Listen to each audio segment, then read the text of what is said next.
नमस्कार, मी श्वेता. तुम्ही बघताय न्यूज 18 लोकमत. सुरुवातीला एक सविस्तर बातमी बघूयात. पहलगाममध्ये हल्ला करून निष्पाप पर्यटकांची हत्या करणाऱ्या दहशतवाद्यांचा लष्कराकडनं कसून शोध सुरू आहे.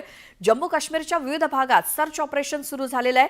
हल्ल्याचे धागेदोरे शोधण्याचा प्रयत्न केला जातोय. तसंच संशयित दोघांची घरं सुद्धा जमीनदोस्त केली आहेत. स्फोटकांच्या मदतीनं ही घरं जमीनदोस्त करण्यात आली.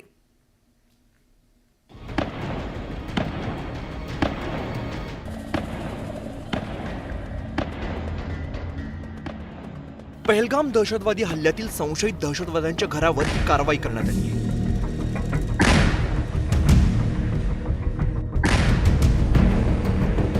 दहशतवादी हल्ल्यानंतर सुरक्षा दल ऍक्शन मोडमध्ये आलंय. अनंतनाग जिल्ह्यातील बिजबेहराच्या गुरीचा रहिवासी असलेला आदिल ठोकरच्या घरावर कारवाईचा बडगा उगारण्यात आलाय. आदिल ठोकर हा आदिल गुरी म्हणून सुद्धा ओळखला जातो. तो लष्कर-ए तैयबाचा दहशतवादी आहे. स्फोटकांचा वापर करून त्याचं घर उद्ध्वस्त करण्यात आलंय. आदिल हा 2018 साली पाकिस्तानात गेला होता. तिथे त्याने दहशतवादाचं प्रशिक्षण घेतल्याचा संशय आहे. तसंच आदिलचा साथीदार आसिफ शेखचंही घर स्फोटक लावून उद्ध्वस्त करण्यात आलंय.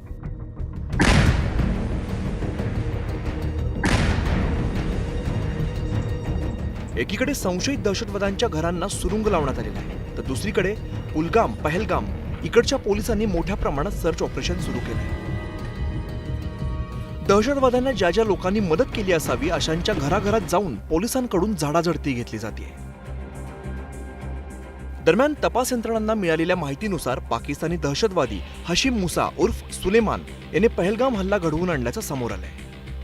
तो गेल्या वर्षभरापासून जम्मू काश्मीरमध्ये दहशतवादी कारवायांमध्ये सक्रिय आहे. सुरक्षा दल, सरकारी अधिकारी आणि त्यांचे कुटुंबीय तसंच बाहेरच्या राज्यातून आलेल्या लोकांवरती हल्ल्यांच्या घटनांमागे हशीमचा हात होता.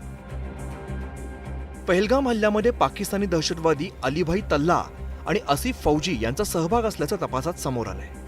हे सर्व दहशतवादी लष्कर-ए तोयबासाठी काम करत असल्याचा संशय आहे. त्यामुळे तपास यंत्रणांच्या सर्च ऑपरेशनला आता वेग आलाय.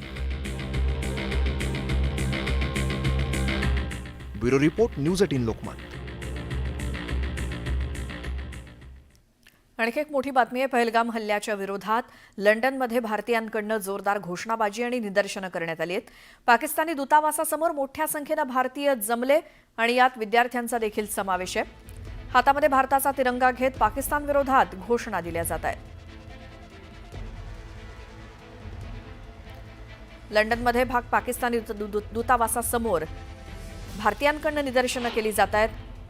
लंडनमध्ये स्थित असलेले भारतीय नागरिक, त्यामध्ये विद्यार्थ्यांचा देखील समावेश आहे. हातामध्ये अशा प्रकारे तिरंगा घेऊन लंडनमधल्या पाकिस्तानी दूतावासासमोर ही निदर्शनं केली जात आहेत.